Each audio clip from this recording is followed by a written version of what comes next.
আপনারা এই মুহূর্তে দেখছেন খাস খবর বাংলা ওয়ান। আমি হানিফ। আমরা এই মুহূর্তে রঘুনাথপুর বাস স্ট্যান্ডে, সেখানে পেয়েছি ভলান্টিয়ার রাজ্য সম্মেলনের সম্পাদককে। আজকে হঠাৎ করে আপনাকে রঘুনাথপুর শহরে দেখছি, এই বিষয়টা কি? আমরা পুরুলিয়া শহরে গেছিলাম। সিধু কানু বিরসা ইউনিভার্সিটি আজকে কেন্দ্রীয় রক্তদান শিবির করলো। 100 জনের ওপর মানুষ রক্তদান করেছে। সেই রক্তদান শিবিরের উপস্থিত ছিলাম আমি এবং আমার সহযোদ্ধা আয়ুব আনসারি। রক্তের খুব সংকট চলছে পুরুলিয়া। আমাদের যে দেবেন মাহাতো সদর হাসপাতাল ব্লাড সেন্টার, সেখানকার রক্তের ভাণ্ডার পূর্ণ করার জন্য পুরুলিয়া সিধু কানু বিরসা ইউনিভার্সিটির ছাত্রছাত্রী মাস্টারমশাই সবাই একত্রিতভাবে রক্তদান শিবিরের যে আয়োজন করেছে west Bengal voluntary blood donor society তার অন্যতম সহযোগী। সেই ব্লাড ডোনেশন ক্যাম্পে উপস্থিত থেকে এই শহরের উপর থেকে আমরা রঘুনাথপুর পাস করছি এবং এখানকার মানুষের সাথেও আমাদের একটা নিবিড় সম্পর্ক।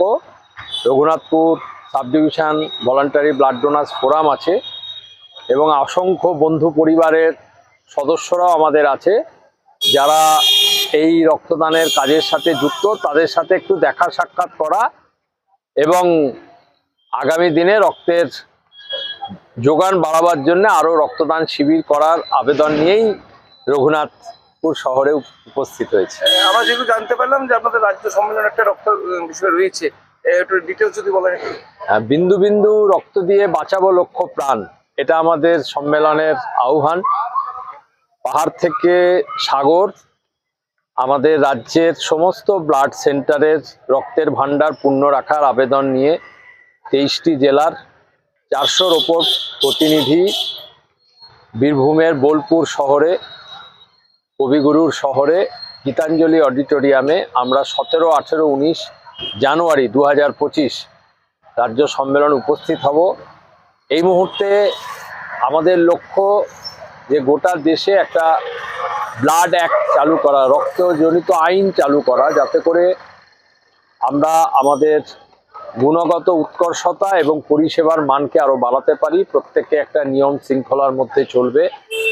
এবং আমাদের আরেকটি গুরুত্বপূর্ণ কাজ আমরা এই সম্মেলন থেকে গ্রহণ করতে চাইছি, তা হলো আমাদের দেশের, রাজ্যের, জেলার, মহকুমার সমস্ত প্রান্তেই কম বয়সী মানুষকে রক্তদানে বেশি বেশি করে টেনে আনা। এবং এই কাজটা যদি আমরা সঠিক অর্থে করতে না পারি, তাহলে এই প্রজন্মের যখন নিজে বাঁচলে বাপের নাম তত্ত্ব প্রকাশ করার চেষ্টা হচ্ছে, সেই সময় মানুষ আত্মনির্ভর হয়ে যাচ্ছে। সেইখানে সমষ্টির কথা ভাবতে হবে। এই ব্যক্তিকেন্দ্রিকতা থেকে সমষ্টির উত্তরণ ঘটাবার জন্যে রাজ্য সম্মেলনের মঞ্চটাকে আমরা ব্যবহার করব। আমরা চাইব যে আপামর মানুষ রক্তদানে এগিয়ে আসুক। তো এই শিবিরে যদি কেউ অংশগ্রহণ করতে চায়, সেখানে কি সিস্টেম বা কি রয়েছে? আমরা চাইছি সেটা হলো যারা রক্তদান শিবির সংগঠক, যারা রক্তদান শিবির বছরে অন্তত ন্যূনতম 3টে শিবির করে, তারা প্রতিনিধি হিসাবে আসুন। এছাড়াও অংশগ্রহণের সুযোগ আমাদের সরাসরি দর্শক হিসেবে উপস্থিত থাকতে পারে, অনলাইনে থাকতে পারে। আমাদের বিভিন্ন প্রবন্ধ রচনা এবং স্লোগান পোস্টারের কম্পিটিশন হবে, তাতে অংশগ্রহণ করতে পারে। এটা সবার জন্যে দরজা খোলা। যারা এই রক্তদান আন্দোলনকে সমৃদ্ধ করবে, অংশগ্রহণ করবে, আমরা চাই তাদের অংশগ্রহণ ঘটুক। ধন্যবাদ স্যার। আপনার পরিচয়? আমার কবি ঘোষ আমার নাম। আমি সাধারণ সম্পাদক West Bengal voluntary blood donor society. আর আমার সহযোগী অ্যাডভোকেট আয়ুব আনসারি, সহসভাপতি আমাদের West Bengal voluntary blood donor society. ধন্যবাদ কবিতাকে। আমরা এখানে আরেকজন পেয়েছি, বিশিষ্ট সমাজসেবী এবং বন্ধু পরিবারের সদস্য অ্যাডভোকেট আয়ুব আনসারি। তার মুখ থেকে অবশ্যই আমরা জানবো, ওনাকে পেয়েছি যেহেতু।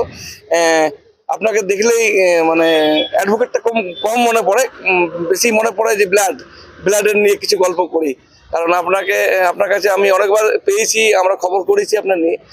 সেই বিষয়ে এই যাবার পথে দুটো কথা বলে যান, বার্তা দিয়ে যান আমাদের যারা দর্শক আছেন বা যারা এই নিয়ে কাজ করছেন ব্লাড নিয়ে, তাদের নিয়ে কি বলবেন? আমাদের এই পুরুলিয়া জেলা সুখামাটির দেশ, 4টি মহকুমা আছে। তার মধ্যে পুরুলিয়া সদর এবং রঘুনাথপুর মহকুমাতে রক্তদানের উপর অনেক মানুষ কাজ করে। আর দুটো মহকুমা ততখানি না, কিন্তু আমরা চাইছি যে ঝালদা এবং মানবাজার মহকুমাও সমান তালে কাজ করুক। কবিতা বলার সময় বলছিল যে কম বয়সী ছেলে ছোকরাদের এই কাজে এগিয়ে আসার জন্য আমাদের চেষ্টা থাকবে। অন্যান্য জেলার মধ্যে যেভাবে রক্তদানের সচেতনতা রয়েছে, পুরুলিয়ার ক্ষেত্রে অনেকখানি আমরা পিছিয়ে। আমরা চাইছি যারা আমরা একটু এগিয়ে, তারা পুরুলিয়াকে সুন্দর করে আষ্টে পৃষ্ঠে জড়িয়ে আরও অনেক মানুষকে স্পর্শ করতে চাই, যার মধ্য থেকে হানিফ ভাইয়ের মতো মানুষকে আমরা পাশে পাবো, আমরা জিতেনের মতো মানুষকে পাশে পাবো। অমিত আছে আমাদের সঙ্গে নওয়ানিয়া মিশনের যে সম্পাদক লুকমান সাহেব আছেন, উনি পেশাগতভাবে ডাক্তার। অসংখ্য মানুষ আমাদের সঙ্গে আছে। সেই মানুষগুলো আরেকটু স্প্রেড করতে পারলেই, আমরা আগের দিনে বলছিলাম যে 12 মাসে 13 পার্বণ, 14 পার্বণ বলি আমরা। আরেকটা পার্বণ, সেটা হলো রক্তদান শিবির। ছেলে মেয়েদের জন্মদিনে, মা বাবা স্মৃতি শ্রাদ্ধতে, বা নিজের বৈবাহিক জীবনে, বিবাহ বার্ষিকীতে, বা যে কোনো ভালো কাজে তার সঙ্গে রক্তদান শিবিরকে যুক্ত করুন। আর এটা যদি করতে পারি, তাহলে অনেক মানুষ যারা রক্তের অভাবে এখনো মারা যায়, সেই মানুষগুলোকে আমরা বাঁচানোর জন্য অবশ্যই কিছুটা হলেও আমাদের কাজ, সেই কাজটা আমরা করতে পারবো। সেই জন্য আমাদের মনে হয় যে গোটা পুরুলিয়া জেলাকে আমরা গাবিয়ে দেব। গাবিয়ে দিয়ে আমরা বীরভূমের আর একটা লাল মাটির দেশে রাজ্য সম্মেলন জানুয়ারি মাসে, সেখানে আমরা পুরুলিয়া জেলাকে আহ্বান করব। যারা রক্তদানের সঙ্গে আছে তারা আসুক, সবাই, ওই দর্শক হয়ে, নইলে রক্তদাতা হয়ে, আর নইলে সংগঠক হয়ে। ধন্যবাদ। ধন্যবাদ আইবদাকে। যেহেতু আমরা পেয়ে গেছি নমুনা মিশনের সম্পাদক, উনি কাছে পেয়েছি, উনিও যাচ্ছিলেন কোন কাজে, তো সবাই একসাথে বিশিষ্ট ব্যক্তিদের পেয়েছি। আমরা যেটুকু জানি যে যুব সমাজ স্কুল থেকেই সব বার হয় 17 বছর 18 বছর পার করে। সেইখানে যদি বাচ্চাদের ক্ষেত্রে যদি ব্লাড বিষয়ে যদি বলা হয় বা শিক্ষা দেওয়া হয়, সেই বিষয়ে কিছু চিন্তা ভাবনা রয়েছে? দেখুন, রক্তদান মানেই জীবনদান। অবশ্যই। এক্ষেত্রে মোটামুটি 18 বছর প্লাস হতে গেলে খুবই ভালো, কারণ যারা অ্যাডাল্ট তাদেরই রক্তদান করাটাই ভালো। আমাদের পুরুলিয়াতে রক্তদান শিবির সত্যিকারে, আয়ুবদাও বললেন, স্যারও বললেন যে আমরা সবসময় পিছিয়ে রয়েছি। আমরা চাইছি যে এখানে ওনারাও আসুন, এবং যেহেতু পুরুলিয়ার ইনি আমাদের আয়ুবদা, এখানেই ওনার জন্ম, সেই জন্য পুরুলিয়ার টান তো ভোলা যায় না। উনি নিশ্চয়ই আমাদের সাথে সাথ দেবেন। আমরাও চেষ্টা করব যে রক্তদান শিবির এখানে আরও কয়েকটা হোক, এবং আনাড়াতে যেটা আশা করছি, স্যার বললেন যে আনাড়াতে একটা হওয়ার চেষ্টা করব আমরা রক্তদান শিবির। আমি আছি ওখানে, আমিও সেখানে রক্তদাতা যারা, তাদের সাথে আমি কথা বলবো, এবং সেই কাজটা যেন সেই সাফল্যমণ্ডিত হয় এবং খুব সাকসেসভাবে হয়, তার জন্য আমার তরফ থেকে সব রকম সহযোগিতা থাকবে। আমার নওমানিয়া মিশন থেকেও আমরা সবাই সহযোগিতা করব, যাতে এই কাজটা ভালোভাবে সম্পন্ন হয়। ধন্যবাদ। আমরা শেষ মুহূর্তে আছি, লাইভ আর লম্বা করবো না আমরা। এখানে বন্ধু পরিবারের 2 সদস্য, এক সেক্রেটারি পেয়েছি এবং এক সদস্য পেয়েছি, তাদের মুখ থেকে অল্প কথা শুনে নেব। কি বলবেন দাদা?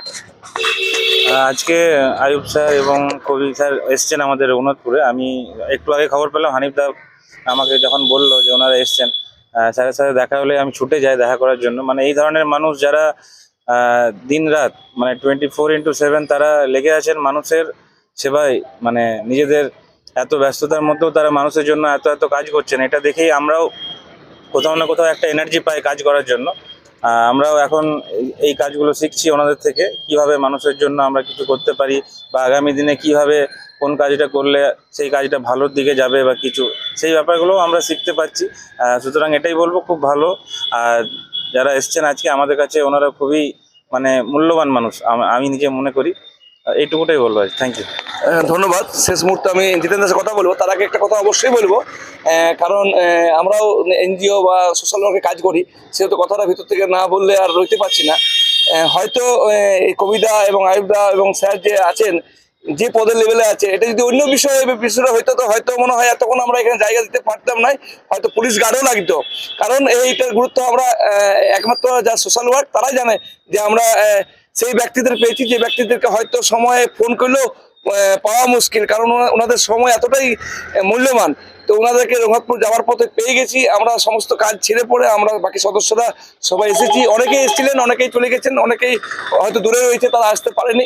সেই কারণে কারণ ব্লাডের একমাত্র সমাজসেবী যারা সংগঠন কাজ করেন বা স্বেচ্ছা রক্তদান দান করেন, তারাই একমাত্র তার মূল্য বুঝে। তো অবশ্যই আজকে না বুঝলেও কিছুদিন পরে অবশ্যই এই মূল্য বুঝবে যে এই স্যারদের কতটা সম্মান বা কতটা পাওয়া উচিত। কারণ এখানে এই বিষয়ে আমি আমাদের সেক্রেটারি রয়েছে বন্ধু পরিবারের জিতেন দা, তার কাছে শুনবো কিছু বলার। ধন্যবাদ। আমি বিশেষ কিছু বলবো না, কারণ আমাদেরকে বাড়ি ফিরতে অনেক রাত হয়ে গেছে, রাত হয়ে আসছে। আমি এটুকুই বলবো, ওনারা সারাদিন ওনারা আমাদের পথ প্রদর্শক। রক্তদান জীবনদান অবশ্যই, কিন্তু ওনারা সমাজের জন্য যা করে যাচ্ছেন, আমি বলবো আগামী দিনে যেন আমরাও ওনাদের সাথে হাতে হাত মিলিয়ে পায়ে পা মিলিয়ে চলতে পারি এই পথে। আর আগামী দিন যে যে ব্লাড ডোনেশন ক্যাম্প হতে চলেছে, আমি শুধু পশ্চিমবাংলাবাসী নয়, সারা ভারতবাসীকে বলবো সেখানে অংশগ্রহণ করার জন্য। ধন্যবাদ।